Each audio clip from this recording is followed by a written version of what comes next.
good with y'all boys? Welcome back to Rand Kai Everything Sports Podcast. Today I'm here to break down my personal college football locks of the week. Now, going in the middle of the New Year's Six Bowls, gonna finish up the bowl games Monday night, man. These are the locks that matter. These are the ones that count. I'm currently 16-8, 16-8-2. Ray's currently 17-12. So I've got 1, 2, 3, 4, 5, 6 locks for y'all, man.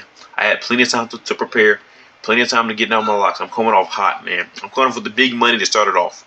Alabama's money line, plus 105. Mark it down versus Michigan. Now, they've got the best coach in college football history.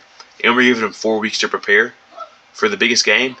This is the best coaching job of the year. Do you think he's going to fall short now? Absolutely not. Give me Alabama.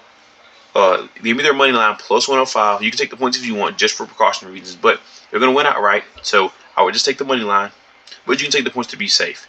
They're playing excellent. I understand they just came off before the SEC championship game a very lucky win against Auburn, but they went and beat Georgia in Atlanta, 29 straight games, won, back-to-back champions. They beat them, and they beat them kind of convincingly. The game wasn't as close as the score, how it looked. They're just so much better than what they were. Their only loss was the good number 3 Texas team. And they're just great. I mean, I really do like this team a lot. I think they're going to go beat Michigan. I do. I think Nick Saban's going to win another ring. I just do. You can't bet against Nick Saban. You can't bet against Alabama. Alabama's money line, mark it down. Plus 105. Get it while it's good. The next bet, I have Missouri plus 3 versus Ohio State at minus 110. Kyle McCord was Ohio State's best quarterback, and he wasn't that good. And he just transferred to Syracuse.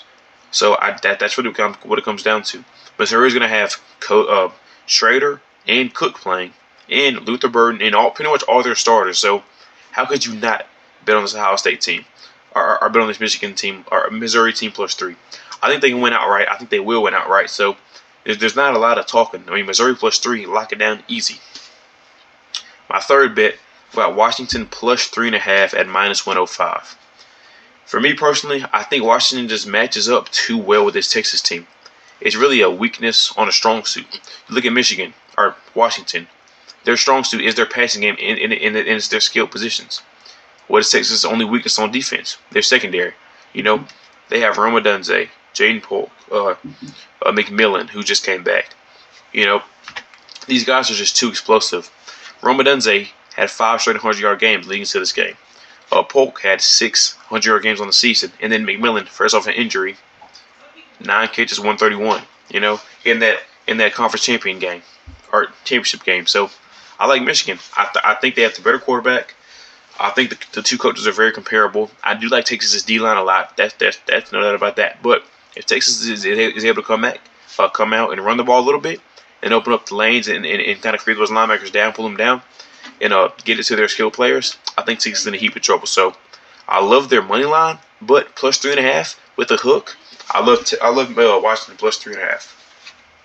For my fourth lock, I've got Jermaine Burton over 51.5 receiving yards at minus 110. Jermaine Burton, the Alabama receiver, probably their best receiver, him or Isaiah Bond. But the reason why I like him to go over is he's gone over 8 out of their 11 games. Their biggest game before the Georgia game, he went over with 52 yards. So I like that. And Isaiah Bond's been playing better. He just has. So Isaiah Bond's going to get there number 1. Isaiah Bond's going to get more attention. And this man, Jermaine Burton, has such big play capability. It's crazy. Now look at this. This year, 48-yard reception, 49, 54, 46, 44, 56, and 68. If we get one of those, you might as well put it down. He's going to hit. I mean, all those are less than 3 yards, less than 4 yards away from hitting. So if we get one of those, we'll be all right. Besides for the 44 and 46. But if we get one of those, we'll be all right. So I love Jermaine Burton over 51.5. Now, this Michigan defense is good, but they're going to be so focused on stopping the run and so focused on getting to Miro that he can get one big play and hit. For my fifth lock of the week, I'm taking Liberty plus 17. Now, this is one of the games where I didn't know if I wanted to take Liberty or Oregon because 17 is such a massive number. But how these bowl games have been going, I think 17 is just too much. Bo Nix, he's obviously not going to play. I don't know why he would. And this Liberty team is 13-0. I mean, they're number 23 in the country. This is no pity-pay Liberty team. Now, wow, they didn't have to beat a lot of good teams. I mean, they have no wins against ranked opponents. I understand that, but all their guys are going to play. They're looking for a record-breaking season right here. There's no doubt about that. They have an excellent head coach. But this team all around is just playing excellent football, and I don't see them getting blown out in their biggest bowl game of their entire program history. So 11 plus 17.5, I just do, or 17, I just do at minus 115. For my sixth and final lock of the week, I'm taking Jalen McMillan go over 74.5 receiving yards at minus 126. Now, not a lot of tape on this guy, not a lot of games under his belt this season, but I do expect him to have a great game. I just do. His last game he played in was the conference championship game, and he had 9 catches for 131. And I mean, he just dominated that game. When you have so many receivers and so many elite receivers, or so many elite skill players on that Washington offense who can get the ball, one guy's going to get open. And I think right now he's probably their third.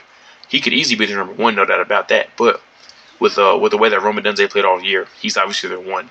And Jaden Polk, he was there too for the longest because of McMillan's injuries. So he's going to be their number 3, and he can easily get loose. They love this guy. They're going to get the ball to him a lot.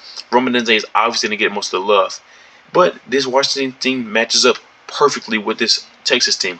Texas' weakness is their secondary. Washington's strength is their skill position in Michael Penix. I expect him to go.